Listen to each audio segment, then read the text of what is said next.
Diego and I arrived at our usual beach just as the sun began its slow ascent over the horizon. The waves rolled in steady and strong, perfect for what we had planned. We had surfed here countless times, but today was different. Today, we were going to settle it once and for all. Who was the better surfer? I strapped my helmet-mounted camera in place, ready to capture every moment. Diego laughed, adjusting his board. Two guys out here alone surfing at sunrise. This looks a lot like a date, man. Shut up, I chuckled. Let's do this. Before getting on our boards, we swam out to loosen up. The water was crisp, jolting me fully awake. Diego suddenly yelped, his body jerking to one side. Damn it, Coral. He muttered, lifting his foot. Blood dripped into the water. Nothing serious. Hope you're not attracting any sharks, I joked. Diego smirked. Yeah, right. We've been surfing here for years. No sharks. As I treaded water, something caught my eye. A girl standing on a distant rock formation, waving at us.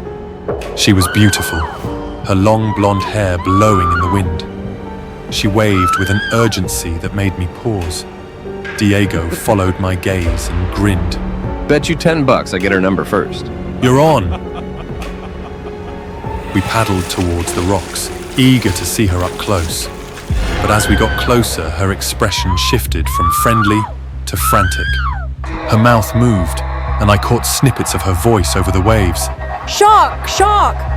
I glanced at Diego, expecting him to laugh, but his smirk faltered. We exchanged a look. No way, we had surfed here for years. No one had ever seen a shark. She had to be mistaken. Then the water beneath Diego erupted. A massive, dark shape shot out, jaws wide, clamping down on his torso. Diego let out a strangled scream before he was yanked under. Blood gushed into the water, mixing with the foam of the waves. His surfboard snapped in two, the jagged edge floating aimlessly on the surface, stained red. For a second, I couldn't move. My mind refused to process what had just happened. Then instinct took over. I spun around and paddled with everything I had, aiming for the rock where the girl stood, still screaming. My arms burned, my lungs fought for air, but I didn't stop.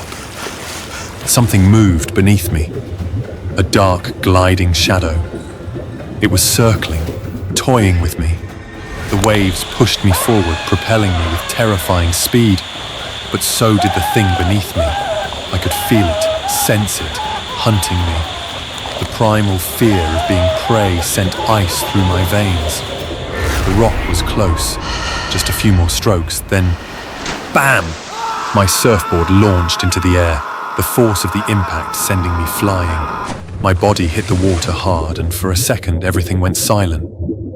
The world around me blurred as I struggled to orient myself, the salt water stinging my eyes and filling my throat. I gasped and thrashed, kicking blindly. My hands reached for my board, but it was gone. Disoriented, I tried to resurface, but my limbs felt useless in the endless blue. My heart pounded as I scanned the water around me. And then, I saw it. The shark, just beneath me, its mouth yawning open. Its eyes were black, soulless, locked onto me like I was nothing more than food. My body locked up, frozen with terror. I kicked, desperate, clawing towards the surface. My breath came in ragged gasps, the girl's screams echoing distantly through the roar of the ocean. The rock was so close, but I couldn't tell if I was swimming fast enough, if I was going to make it. Another forceful jolt from below sent me spinning. Pain exploded through my leg as something sharp scraped against it.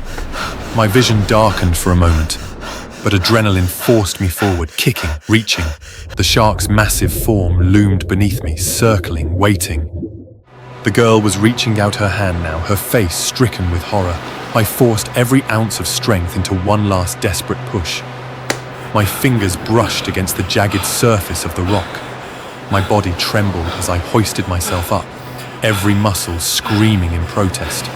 I reached out, fingers grazing the rock's rough surface.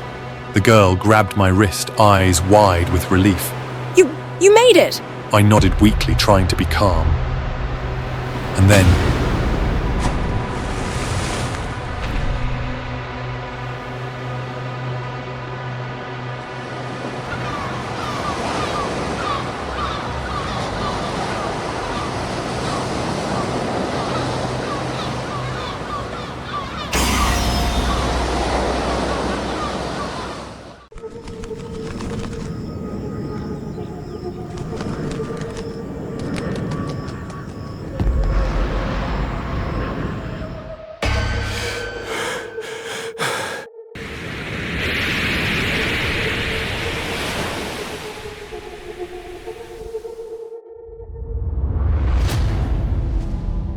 I have always loved my job as a flight attendant. It was more than just a career. It was my dream. I remember watching Sully, the story of the miracle on the Hudson, and being mesmerized. I studied every detail, every decision Captain Sullenberger made. It inspired me, gave me confidence. Still, deep down, I prayed I'd never need to face such a situation. The morning started like any other. Flight 2216 from Bangkok to Muan was scheduled to depart under perfect weather conditions. I had my routine down. Bright smiles at boarding, assisting passengers with their luggage, and ensuring the emergency protocols were second nature to everyone on board. There was a cheerful buzz in the cabin. Among the passengers was Mr. Bay, celebrating his 80th birthday with his extended family, his wife, 2 daughters, and 5 grandchildren. His laughter echoed through the aisles. I smiled, warmed by the sight of their joy. I didn't know that in just an hour, that same joy would turn to heartbreak. The captain's voice came over the intercom. Ladies and gentlemen, we'll be landing shortly in Muan. Please remain seated and ensure your seatbelts are securely fastened. I did my usual walkthrough, checking seatbelts and trays. Then it happened.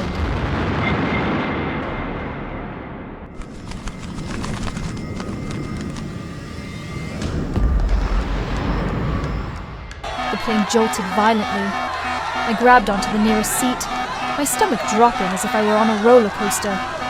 Gasps and screams erupted around me. The cabin lights flickered, and I heard the unmistakable sound of engines sputtering. This is your captain speaking. We've encountered a bird strike, and one of our engines has been compromised. Please remain calm and follow the crew's instructions. A bird strike? I thought of Sully. What did they do? Focus. Follow protocol. My training kicked in. Everyone, stay calm, I shouted. Keep your seatbelts fastened. Head down and brace. The turbulence grew worse. The cabin vibrated violently, as if the entire plane was being shaken by an unseen hand. At 9 a.m., the plane attempted a landing. The ground was so close I could see it through the windows. Hope surged in my chest, until the landing gear failed to deploy. We had to circle back. The captain had no choice but to pull up, keeping us airborne. The plane climbed shakily, groaning under the strain. Inside, chaos reigned. Oxygen masks dangled from the ceiling. We're going to die! I wanted to reassure them too, but what could I say? That we'd be okay? That we'd survive this? Even I didn't believe that anymore. Listen to me. We're not done yet. Trust the captain. Trust us. The words felt hollow, but I needed to believe them as much as they did. Children wailed. Mr. Bay held his family close, whispering reassurances I couldn't hear. Passengers began pulling out their phones, recording shaky goodbyes to their loved ones. Some prayed, while others wept quietly. Mr. Bay's granddaughter clutched her grandma's hand, her wide eyes staring at me as if I held all the answers. I knelt beside them, my voice trembling as I said, "You're very brave, sweetheart. Stay close to your family, okay?" Mr. Bay met my gaze and nodded. It wasn't much, but it was all I could offer. Miss, please, can you take a photo of us? Just one last time. I nodded, unable to say no.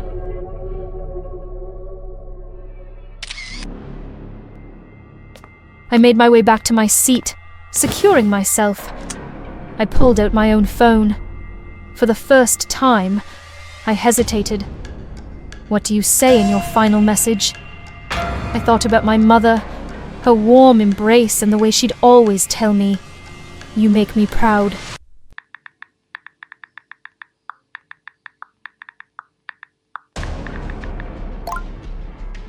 And then there was the captain. He didn't have the chance to record his final words, so I decided to do it for him.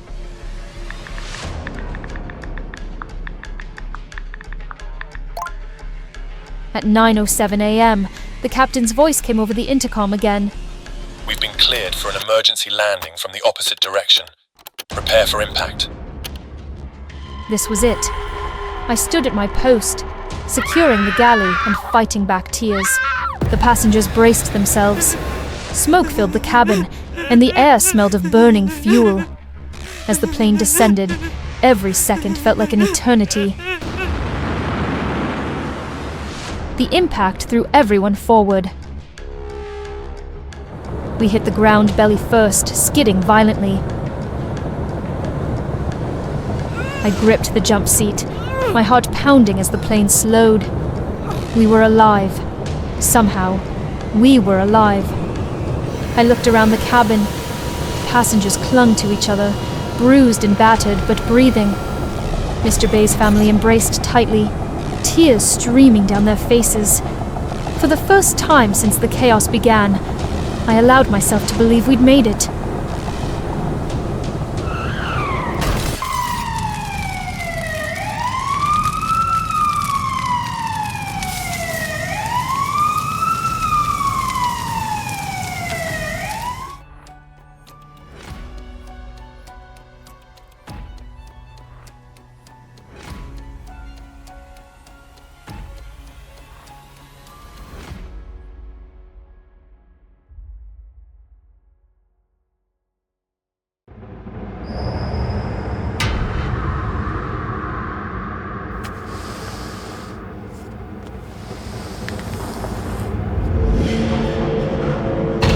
The air was cool and damp as I adjusted my headlamp, the beam of light cutting through the darkness of Nutty Putty Cave. My brother Josh was a few feet behind me, his breathing steady but cautious. We'd been exploring caves together for years, but this one felt different. There was something about the way the walls seemed to close in, the way the shadows danced just beyond the reach of our lights, that made my skin crawl. Still, I pushed forward. I was John Jones, a seasoned cave explorer. Fear wasn't something I entertained. John, you sure about this? Josh called out, his voice echoing off the narrow walls. This part of the cave isn't mapped. We could get lost. I grinned over my shoulder. That's the point, isn't it? Adventure, discovery, all that. Come on, Josh. Live a little. He muttered something under his breath, but I didn't catch it. My attention was already fixed on a narrow crevice ahead, barely 18 inches wide. My heart raced. This had to be it. A passage no one had ever documented. The birth canal, they called it. I'd heard stories, rumors of its existence, and now here it was, waiting for me. I'm going in, I announced, already squeezing my body into the gap. John, wait! Josh's voice was sharp, panicked. We don't know what's down there! But I was already moving, the cold stone pressing against my chest and back. The passage was tighter than I expected, the walls scraping against my shoulders as I inched forward. My headlamp flickered, casting eerie shadows on the jagged rock.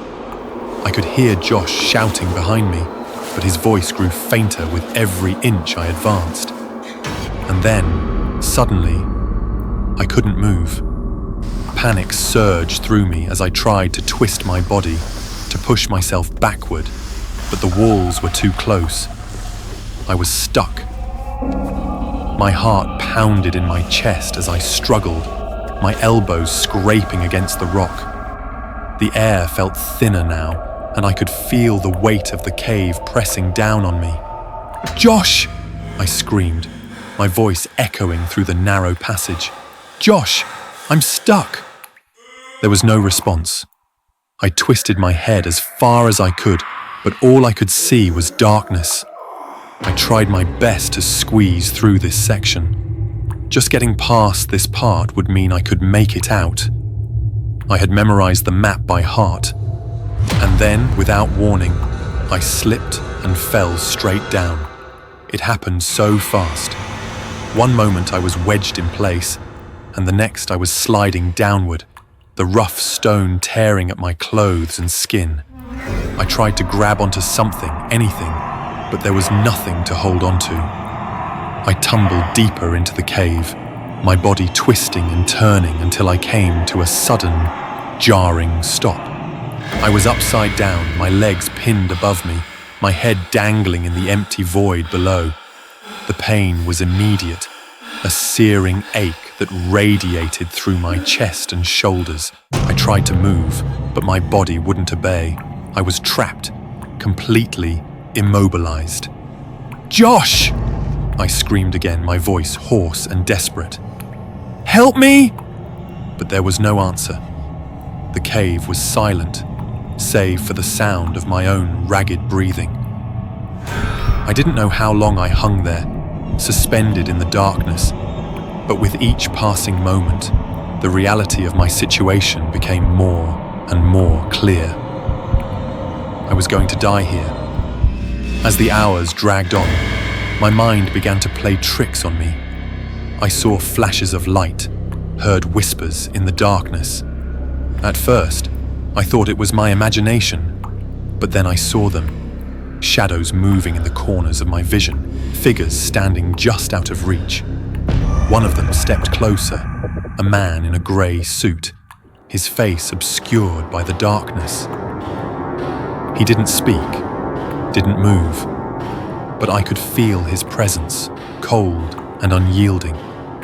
The whispers grew louder, more insistent. They weren't just in my head, they were real. The voices faint and distant, but they seemed to be guiding me out of this place. And then, as if a curtain had been lifted, I saw them, dozens of them, their faces pale and gaunt, their eyes hollow. They were the ones who had come before me, the ones who had never left. I tried to scream, but no sound came out. My body was numb, my limbs heavy and unresponsive. The figures closed in around me, their whispers growing louder, more urgent.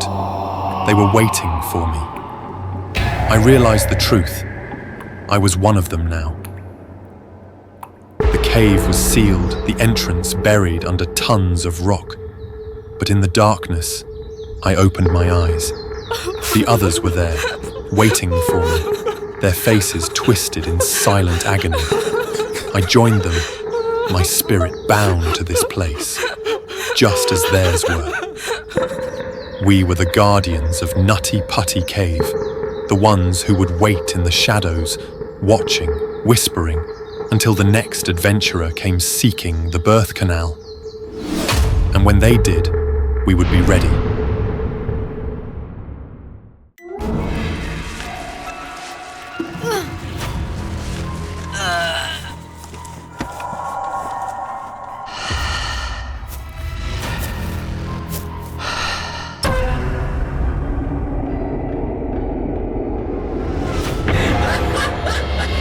I jolted awake from the nightmare, gasping, tears streaming down my face. I couldn't remember the last time I had a peaceful sleep.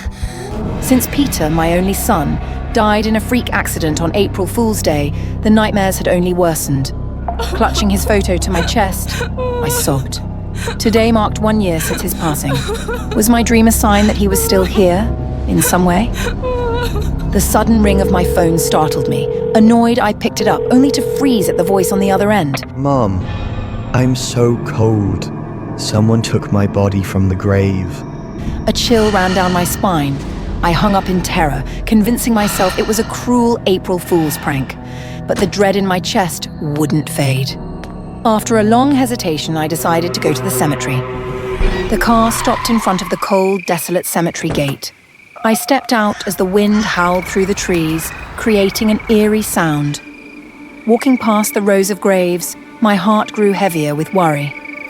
When I reached Peter's grave, it was still intact.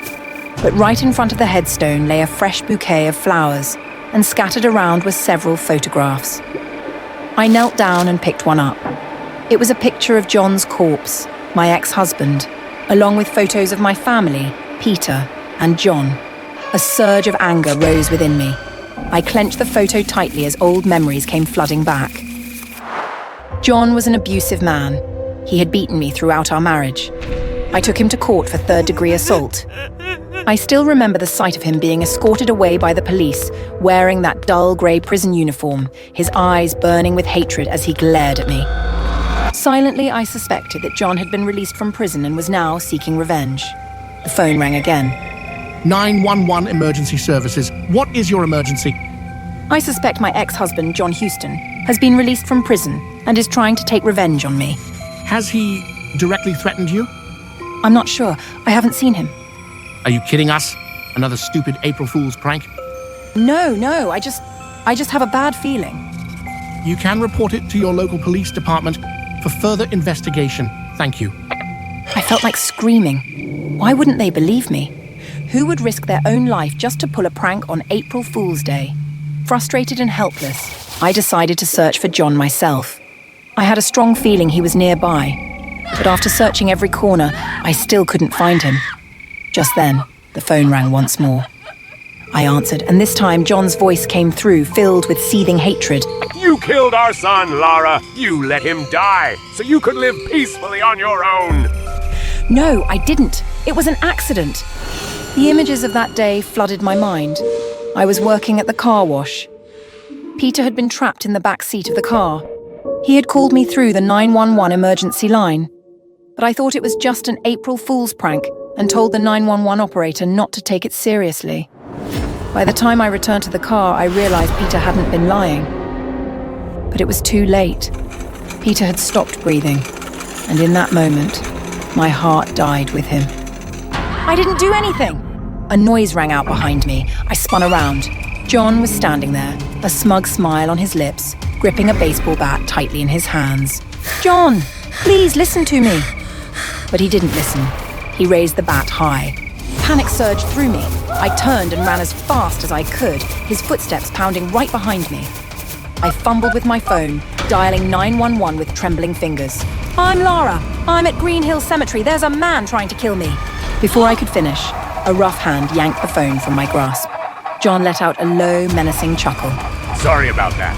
My wife's a little worked up. Just an April Fool's joke, you understand, right?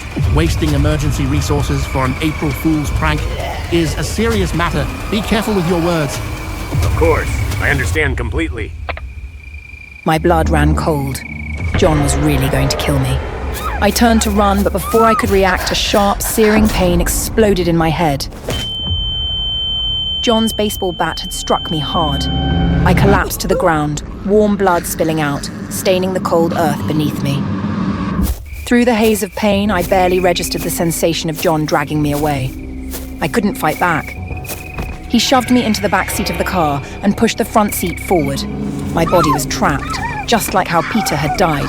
John, please, I'm begging you. It was just a terrible accident. Save your breath. You can explain it to our son in hell. Without another word, he walked away, ignoring my desperate pleas. I struggled, but the blood rushing to my head made me dizzy. My chest tightened. I could barely breathe. I opened my mouth, trying to scream for help, but I knew no one would come to a cemetery at this hour. The only sounds in the silence were my weak cries and the distant haunting caws of ravens. My vision blurred with blood and tears. The lack of oxygen made it impossible to focus. Everything around me faded into a hazy swirl. In that haze, I saw Peter. He stood outside the car window, his dark eyes staring at me, waiting for me to reach him. In that moment, all the pain disappeared. Peter, this time Mommy won't leave you alone. I'm coming. I married him quickly.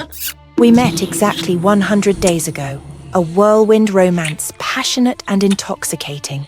Gabe swept me off my feet with candlelit dinners, spontaneous weekend getaways, and whispered promises under the moonlight. Then, one evening, he got down on one knee. I should have been hesitant. We barely knew each other. But when he slipped the ring onto my finger, I said yes without a second thought. Now, here we were, floating in the middle of the ocean on a luxurious private yacht, basking in the glow of our honeymoon. Just the two of us. Gabe poured another glass of wine, his fingers grazing mine as he handed it over. To us. I smiled and clinked my glass against his. We talked for hours, about dreams, childhood memories, random stories about life. His laughter was warm, his gaze full of love. Then, as the conversation lulled, he leaned in. You know, we should talk about finances. He said casually. I tilted my head. Why? Well, we're married now. We should be open about everything, right? That made sense. Couples should share everything. Bank accounts, properties, even insurance policies. Still, something about the way he asked made my stomach twist. He reached for my hand. Do you have life insurance? I hesitated, just for a second. Then, I answered. Of course I did. I had a sizable policy from my job. A good one. Gabe pulled out his phone and looked up insurance details. His thumb traced slow, deliberate circles on my wrist. That's a wise choice. I'd hate for anything to happen to you. I laughed nervously, brushing it off. Love is trust, right?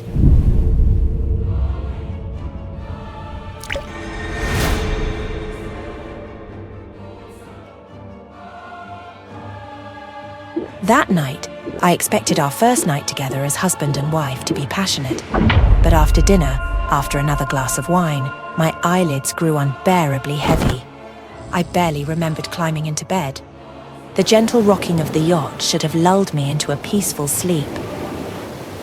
But instead, I felt like I was sinking. I could hear Gabe's voice in my ear. Sleep tight, my love. Then, nothing. I woke up groggy. My limbs were heavy, my head foggy, as if I had run a marathon in my sleep. Gabe was already up, preparing the diving gear. Good morning, sleepyhead. Are you ready for our first dive together? I hesitated. I had never gone diving before. The thought of being deep underwater, where the surface was just a distant shimmer, made me uneasy. But Gabe was so excited, and I wanted to be the wife he deserved. I guess, I said, forcing a smile. He beamed. Don't worry, I'll be right behind you. There was no diving instructor, no one else on board, just us. Don't we have a diving instructor? I wanted this moment to be just ours. That should have made me feel special. Instead, I felt a strange, creeping sense of unease. But love is trust, right? As I turned away to change into my wetsuit, I caught a glimpse of Gabe out of the corner of my eye. He was messing with the oxygen tank. I froze. What are you doing? He glanced up, his expression smooth, calm. Your tank had a leak. I'm switching it out for another one. I nodded slowly. It made sense, didn't it? Maybe I was just overthinking things. The moment we plunged into the water, all my fears melted away. The world below was breathtaking. Schools of fish swirled around us in shimmering clouds. Coral reefs stretched endlessly, swaying gently with the current.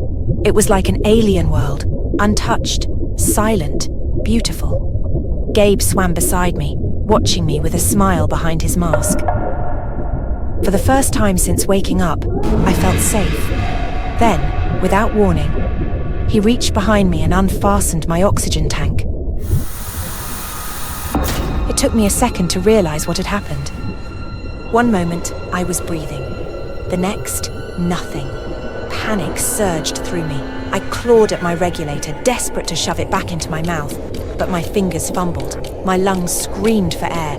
Gabe just hovered there, watching me. Waiting. He wasn't going to save me. He had been planning this. I lunged at him, grabbing his wetsuit, my nails digging into his arms, but he twisted away faster than me. stronger. I kicked, trying to chase him, but my body was slowing down. Oxygen deprivation. Black spots bloomed in my vision. My arms felt like lead.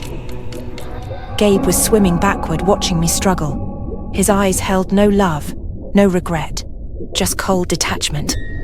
Then he turned and swam away, fading light. I reached out for him, my fingers grazing the water where he had been. I kicked, I thrashed, I tried to move toward the surface, but I was sinking. I should have waited longer.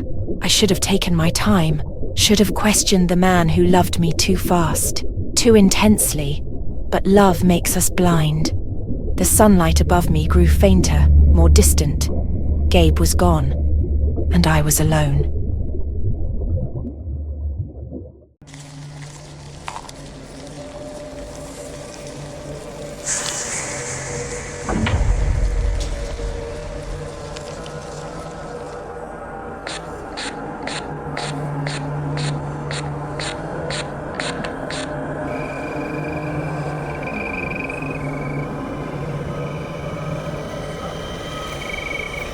I was miles away from home on a prolonged business trip when unexpected complications trapped me in a remote suburban area for 2 additional nights.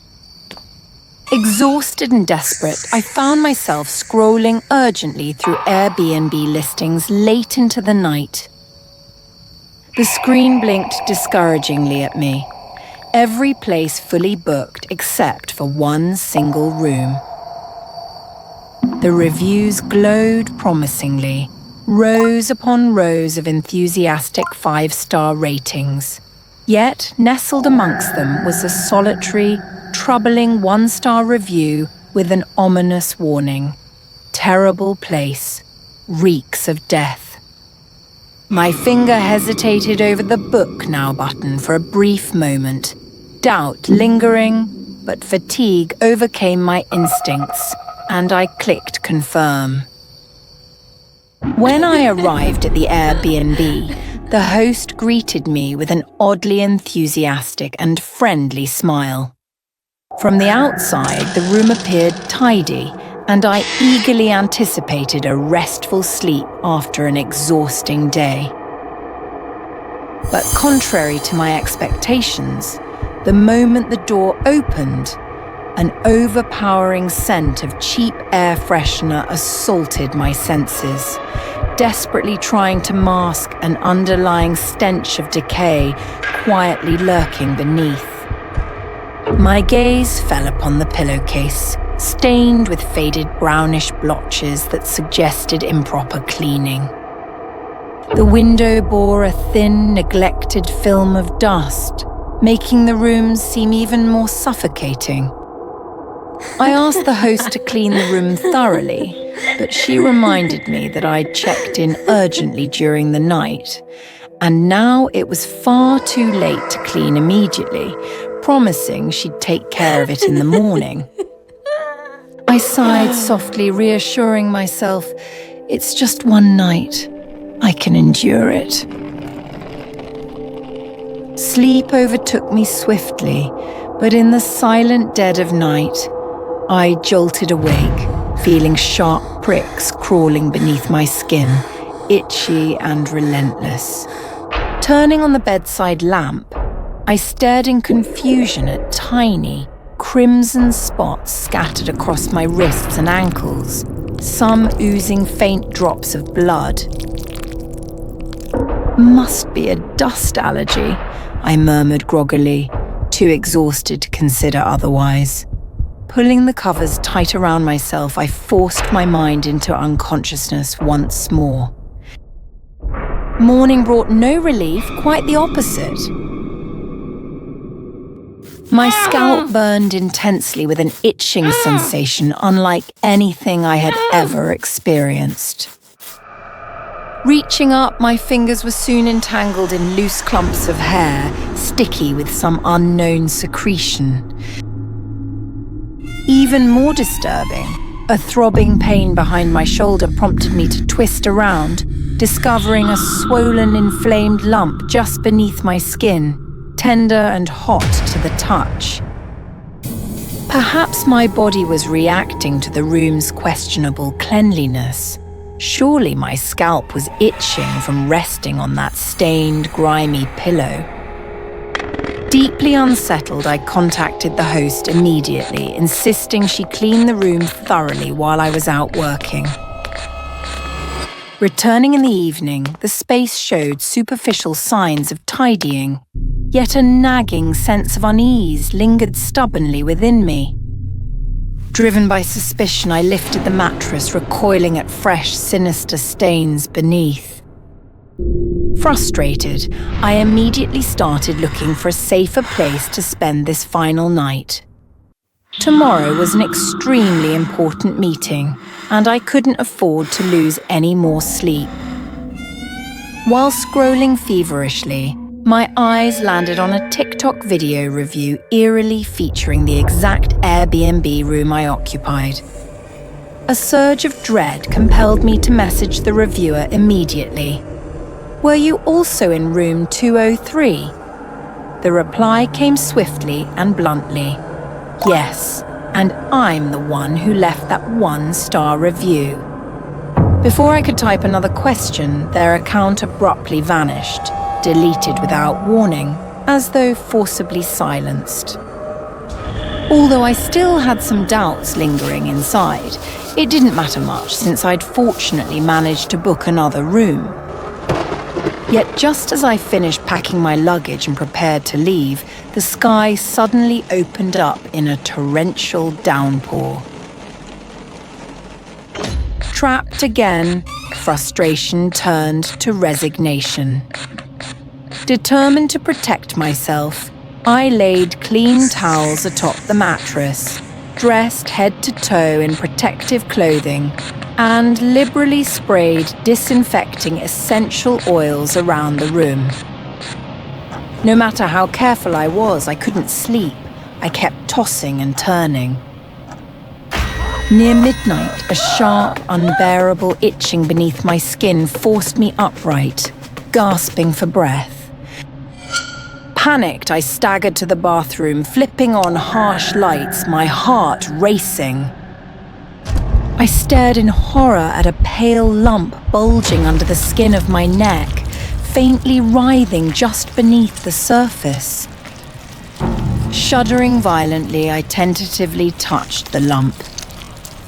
Instantly, black, viscous fluid erupted, spraying into the sink, followed horrifyingly by a slippery, writhing appendage that squirmed grotesquely.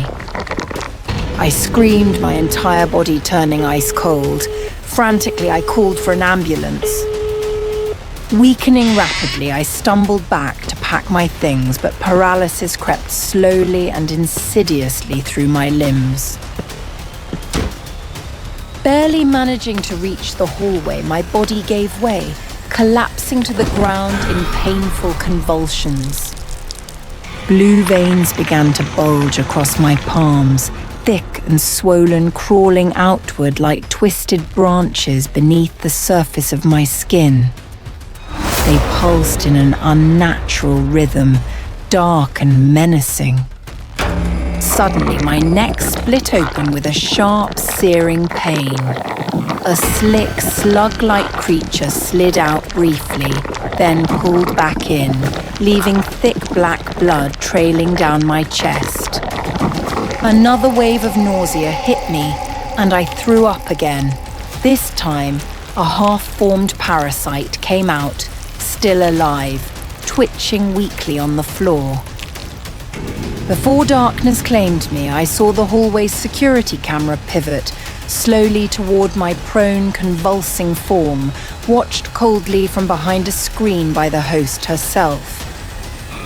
Later, waking in the sterile whiteness of a hospital room, I struggled to comprehend my circumstances. With a solemn face, the doctor explained I'd been infected by a rare parasite because of filthy bedding and poorly maintained plumbing.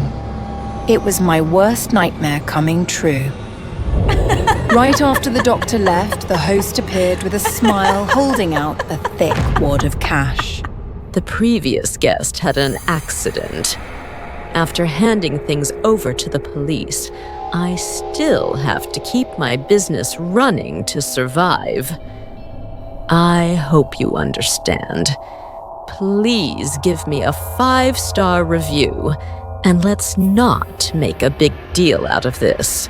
I couldn't believe what I had just heard. So that was it. She was using money to cover everything up. What was I supposed to do with a woman this shameless?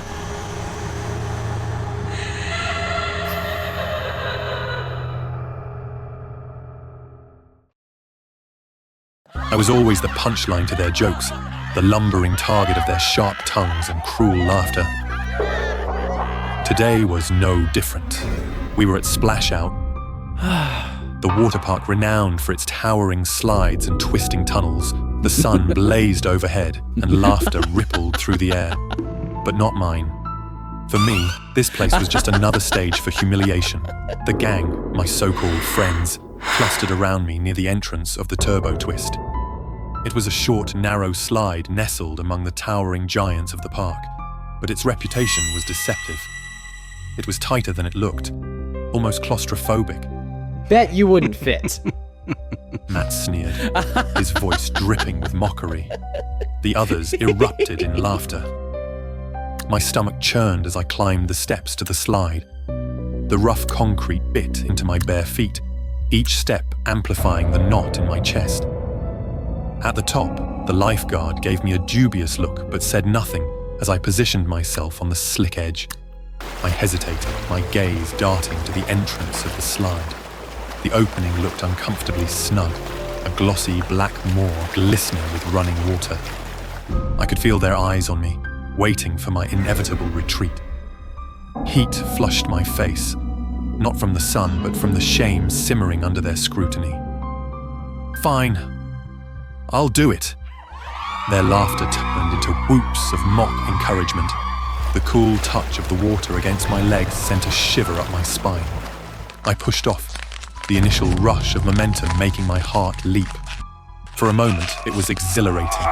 The darkness of the tube enveloped me, water splashing against my sides. But then I felt it, the slide narrowing around me. My shoulders scraped against the slick walls, the friction slowing me down. Panic clawed at my throat as I realized I was stuck. I tried to wiggle, to shift my weight forward, but the slide gripped me like a vice. The flow of water, relentless and uncaring, pooled around me, rising quickly.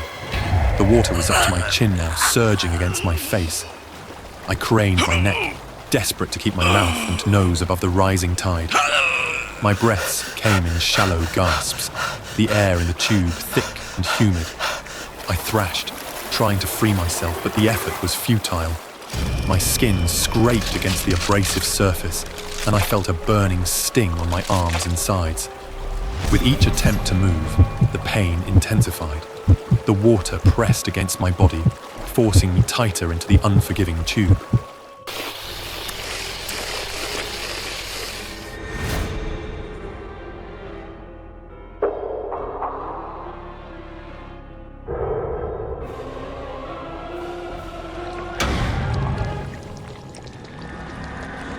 He's stuck! Get help! Inside the tube, my reality was collapsing. The rising water sloshed against my face, and my vision blurred with tears and panic. I could feel the skin on my arms and back peeling away, raw and exposed from the constant friction. Blood mixed with the water, its metallic scent filling the confined space. Suddenly, I felt a violent tug on my legs. Someone was trying to pull me free. The force sent sharp jolts of pain up my spine. My skin stretched, tearing in places as my body resisted the pull. Another impact reverberated through the tube. Someone outside was hitting it, trying to crack it open. Stop! I wanted to scream, but the words were drowned out as water flooded my mouth. I choked, my chest convulsing as I fought for air.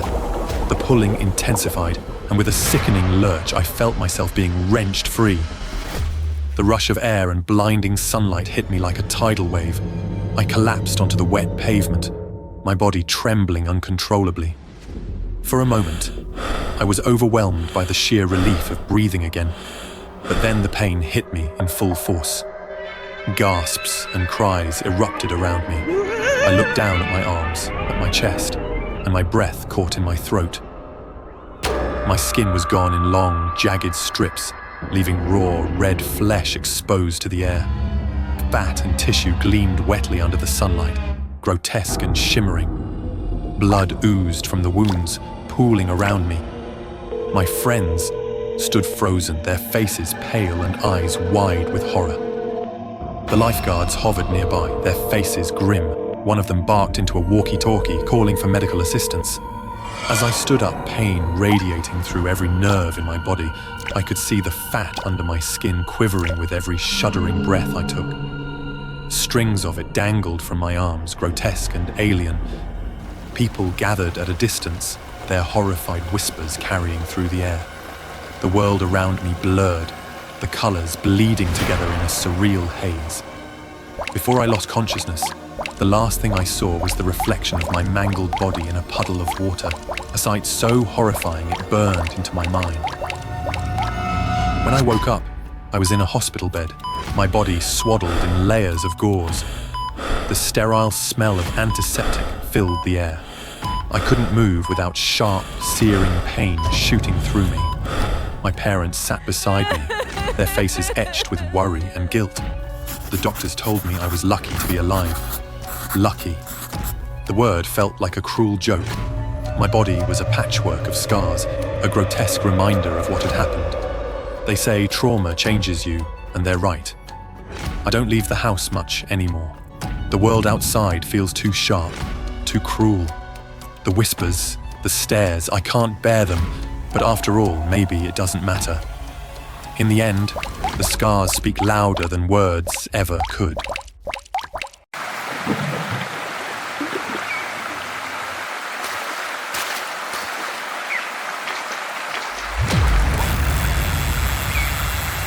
I'll only buy this for the lowest price. I always believed the ocean was my home, even if it was confined within thick glass walls, even if the water was controlled by human hands. I belonged there. Every time I slipped into the tank, weightless and free, I became part of the sea.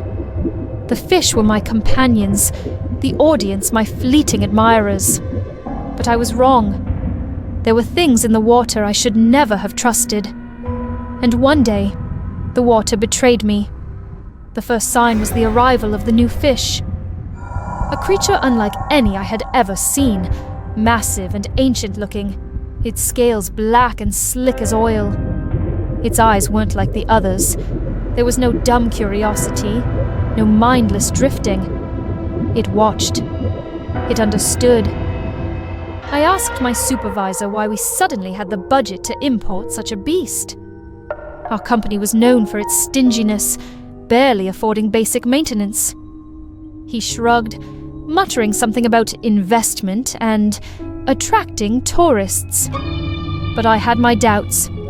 Still, I tried to bond with it, like I had with all the others.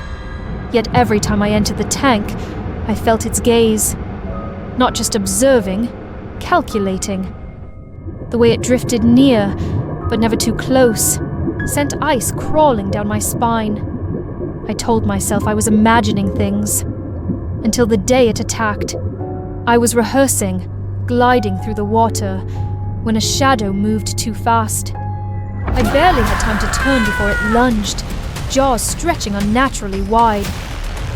I kicked, twisting away as its teeth snapped inches from my face. Water exploded with motion. A force like a freight train slammed into me, sending me spiraling. The glass walls rattled. Then, chaos. Alarms, staff yelling. They quickly pulled me up, the fish chasing right behind. The containment gates crashed down, trapping it inside its enclosure just before it could reach me again. I clawed my way to the surface, coughing out water, trembling. That was close. One of the handlers muttered, but no one checked if I was okay. No one even looked concerned. I stared at the creature through the reinforced bars. It floated there, eerily still, its dark eyes locked onto me. It was waiting. The day of the performance arrived. The tank lights shone, illuminating the artificial coral and the eager faces pressed against the glass. I slipped into my mermaid tail, painted on my usual smile, and dove in. For a while, it was just another show. Twirling, waving at the children, moving with the grace that had taken me years to perfect. The audience clapped, delighted. Then I felt it. Sharp, searing pain. I had brushed against the coral, cutting my hand. A thin trail of red curled into the water. Before I could react, the tank shuddered. A deafening crack echoed through the enclosure as the bars twisted and snapped. The fish rammed them again, bursting free. The water around me convulsed. The crowd's cheers turned to screams. It came for me. I kicked off the rocks, propelling myself toward the surface, but it was faster. A wall of black scales surged beneath me. I twisted mid-water, dodging as it shot past, missing me by inches. I had to get out. Now the exit hatch was near the far end of the tank. I fought through the churning water, every stroke a battle. Behind me, the creature swerved, recalibrating. And then, it lunged. Pain exploded through my ankle. My scream bubbled out uselessly as its teeth clamped down, its powerful jaws crushing into the bone. It yanked me down, deeper, twisting its body to drag me under. My vision blurred.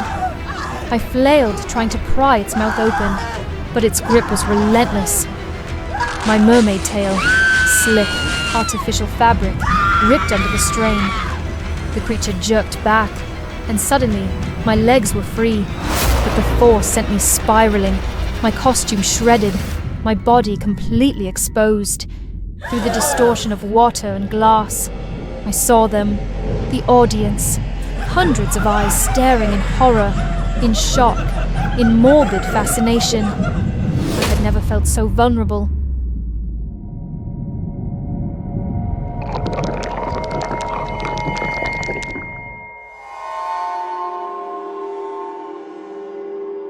The next day they handed me an envelope.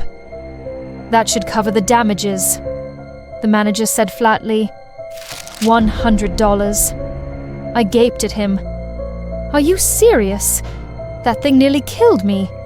My voice wavered, throat tight. I was humiliated, in front of everyone. He shrugged. It's not a human. What's the big deal? I clenched my fists, my nails digging into my palms. And me? What about me? You still have a contract. No one else wants the job, and we have a schedule to maintain. He smiled, as if I were being unreasonable. You'll be fine. I looked at the tank. The creature floated there, as calm as ever, watching, waiting, just like me. They thought I was trapped, but they were wrong. I wasn't just a performer in a costume. I wasn't just another prop in their tank. I was more. And soon, they would see it too.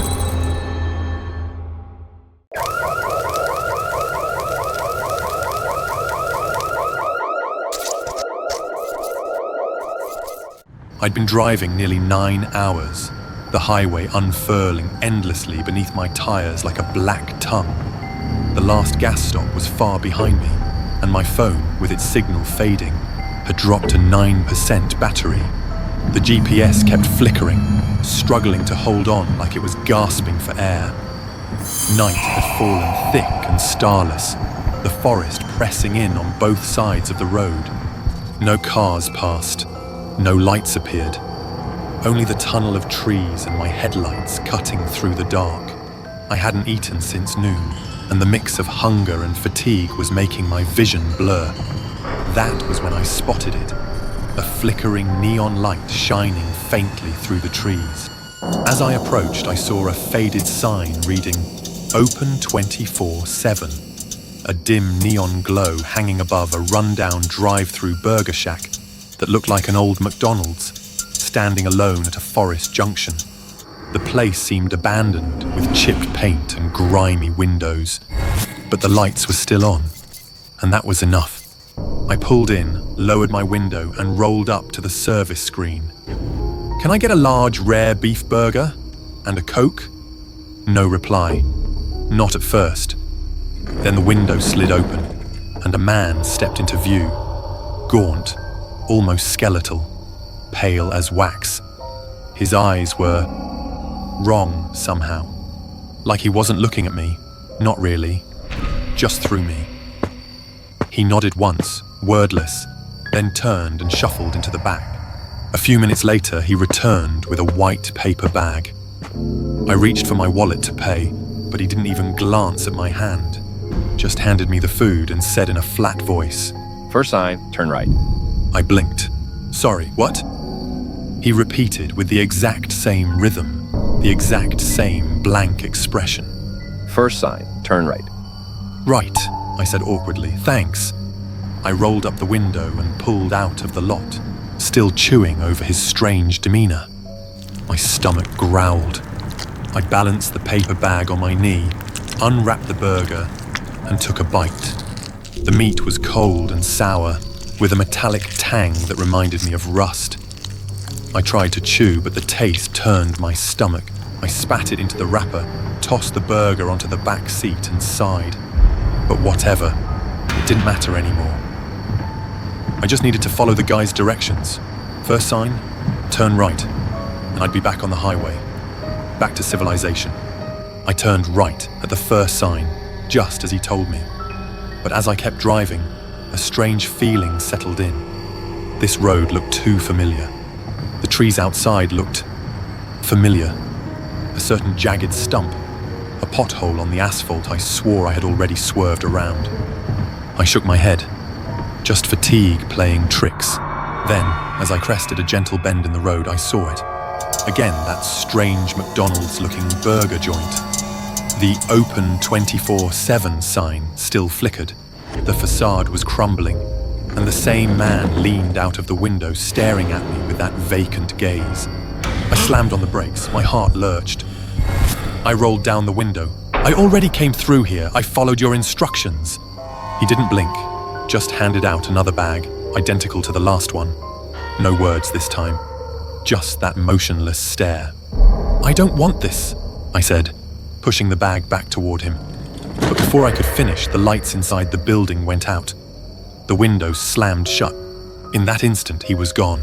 No sound, no movement, just darkness pressing in around me. I hit the gas and sped off, barely breathing.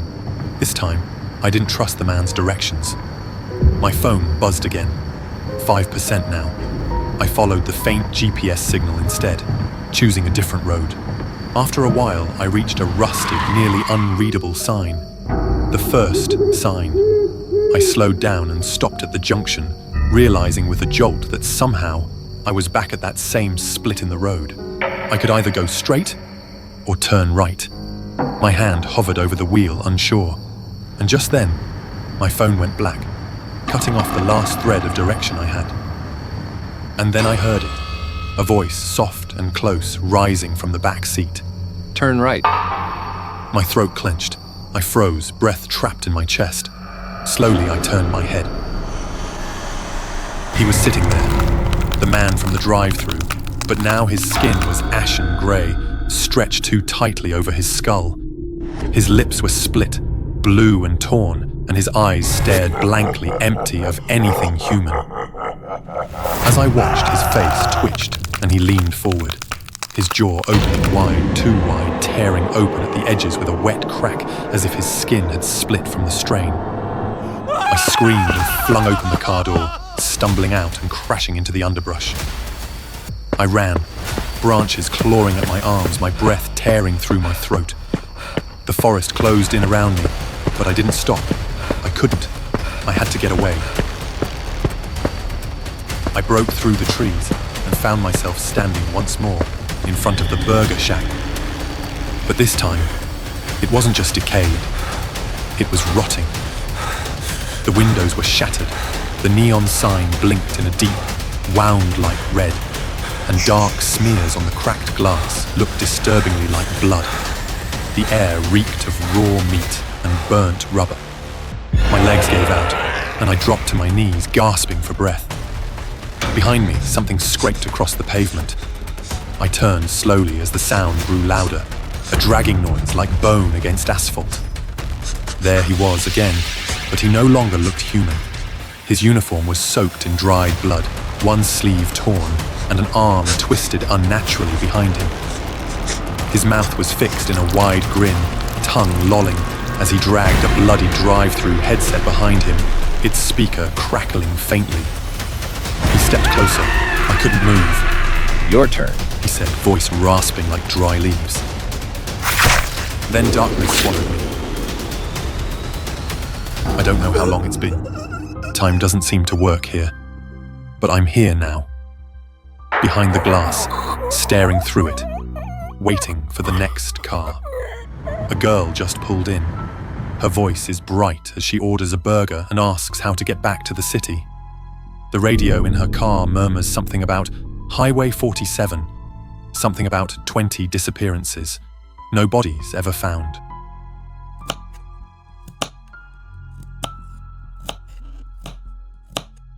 I smile. First sign, turn right.